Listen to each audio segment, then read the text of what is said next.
नमस्कार दोस्तों, बुनियाद एजुकेशन हब में आप सभी का स्वागत है। आज वाला अपना जो चैप्टर है वो है परजीवी या प्रोटोजोआ से होने वाली बीमारी है। विषाणु से होने वाली बीमारी वो भी अपनी कंप्लीट होगी, जीवाणु से होने वाली बीमारी वो भी कंप्लीट होगी।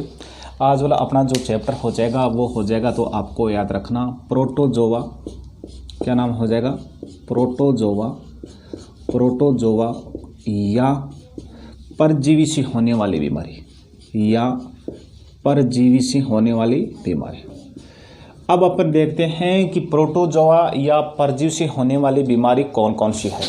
ठीक है, तो परजीवी और प्रोटोजोआ से होने वाली बीमारी का सबसे पहले अपन देखते हैं ट्रिक। सर्वप्रथम क्या हो जाएगा? सर्वप्रथम हो जाएगा ट्रिक। और इसका ट्रिक क्या हो जाएगा? तो ट्रिक के बारे में आप याद रखना, इसका ट्रिक हो जाएगा पानी पेच का माल।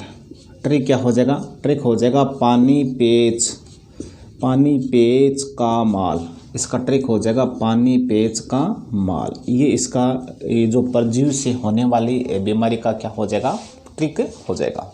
ठीक है, अब देखिए थोड़ा सा मैं आपको बताना भूल गया कि परजीवी या प्रोटोजोआ क्या होते हैं। देखो, ये अत्यंत सूक्ष्म एककोशिकीय जीव होते हैं जो दूसरे जीवों पर या जो सामान्यतः दूसरे जीवों के शरीर में रहते हैं। दूसरे जीवों के शरीर में परजीवी के रूप में दूसरे जीवों के शरीर में रहते हैं। ठीक है, जिसको अपन क्या कहते हैं? परजीवी कहते हैं। ठीक है, और परजीवी से होने वाली बीमारी कौन सी है? तो आपको याद रखना, इसका ट्रिक हो जाएगा पानी पेच का माल। ठीक है, पास से क्या हो जाएगा? तो पा बराबर आपको याद रखना, पा बराबर हो जाएगा पायरिया। पा बराबर क्या हो जाएगा? पायरिया। ठीक है, फिर नी, और नी से क्या हो जाएगा? तो नी से आपको याद रखना निंद्रा रोग। क्या हो जाएगा? नी से हो जाएगा निंद्रा रोग। ठीक है, फिर हो जाएगा पेच। पेच से क्या हो जाएगा? पेच से मतलब होता है पेचिश रोग। कौन सा रोग हो जाएगा? पेच से हो जाएगा पेचिश रोग। पेच से हो जाएगा पेचिश रोग। ठीक है, फिर का, तो का बराबर हो जाएगा कालाजार। का बराबर क्या हो जाएगा?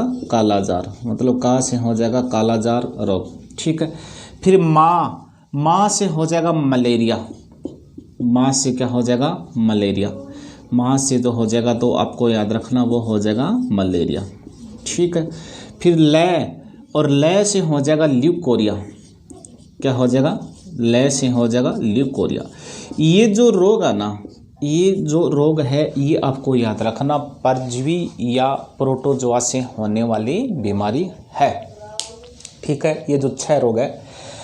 अब सबसे पहले हो जाएगा पायरिया। 1 नंबर क्या हो जाएगा? पायरिया।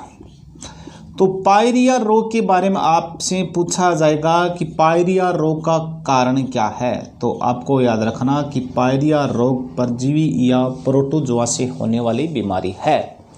और उस परजीव का क्या नाम है जिससे ये पायरिया रोग होता है?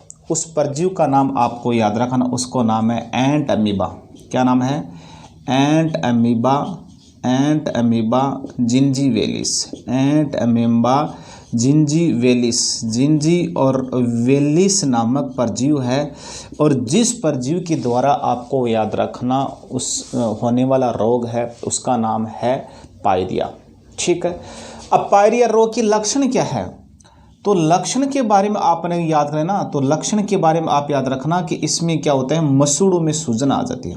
मसूड़ों में क्या हो जाती है? सूजन हो जाती है तथा मसूड़ों में पस बहने लगता है। यह पायरिया रोग के लक्षण है। ये मसूड़ों से संबंधित बीमारी है, यह दांतों से संबंधित बीमारी है। ठीक है, अब इसका उपचार क्या हो जाएगा? उपचार के बारे में अगर अपन बात करें ना, तो इसका उपचार हो जाएगा विटामिन सी युक्त भोजन।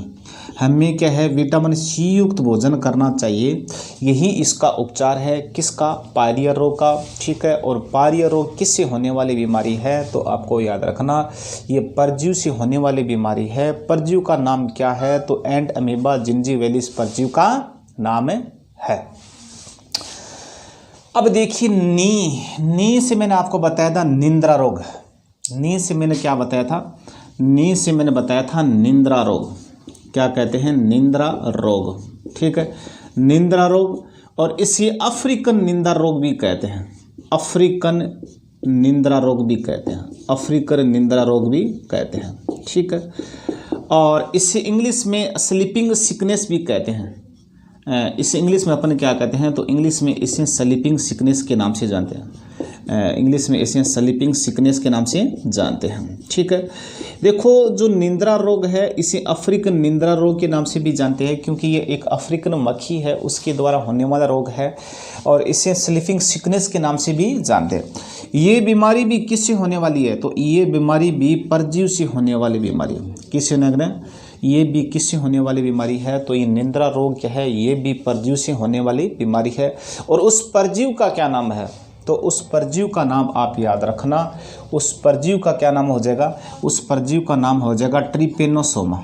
क्या हो जाएगा? ट्रिपेनोसोमा। ट्रिपेनोसोमा गैम्बियस। ट्रिपेनोसोमा और गैम्बियंस ये क्या है? ये जो परजीव है, और इस परजीव के द्वारा होने वाली बीमारी कौन सी है? तो वो है निंद्रा रोग।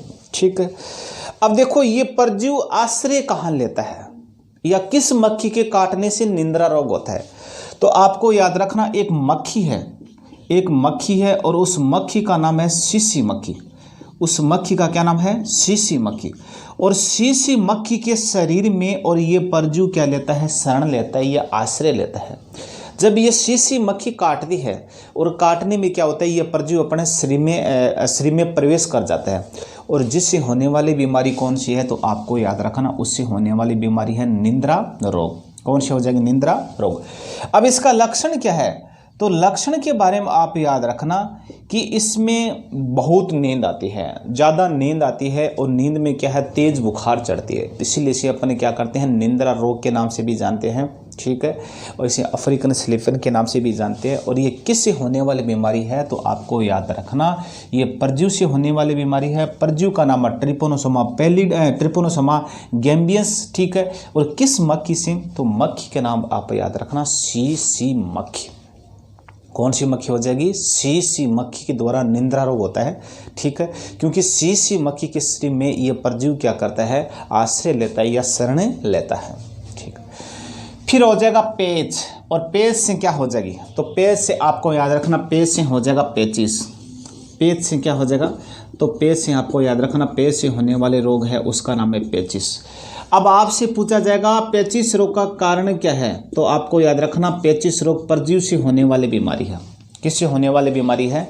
तो आपको याद रखना जो पेचिस रोग है ये परजीव से होने वाली बीमारी है, न कि जीवाणु और विषाणु से। और उस परजीव का क्या नाम है? तो परजीव का नाम है एंट अमीबा हिस्टोलिस्टिका। क्या नाम है? एंट अमीबा। परजीव का नाम है एंट अमीबा हिस्टोलिटिका। क्या नाम है? हिस्टोलिटिका। ये क्या है? इस परजीव का नाम है, और इस परजीव के द्वारा आपको याद रखना और रोग होता है उसका नाम क्या नाम दिया गया है? पेचिस। इसके अलावा आपको याद रखना ये जो पेचिस रोग है ना ये दूषित जल और भोजन से भी होता है। दूषित जल एवं भोजन, दूषित जल एवं भोजन के द्वारा ये रोग होता है। और उसके परजीव का नाम क्या है? तो वो आप याद रखना एंट अमीबा हिस्टोलिटिका। अब इस पेचिस रोग की लक्षण क्या है?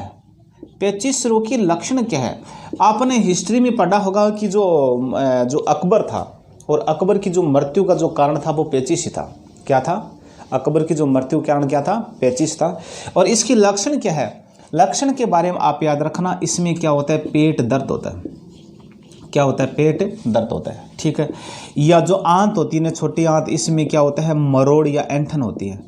ठीक है ना, मरोड़ अपन बोलते हैं ना, मरोड़ा आते हैं, मरोड़ या ऐंठन होती है। ठीक है, इसके अलावा खूनी दस्त होते हैं। इसके अलावा क्या है? खूनी दस्त होते।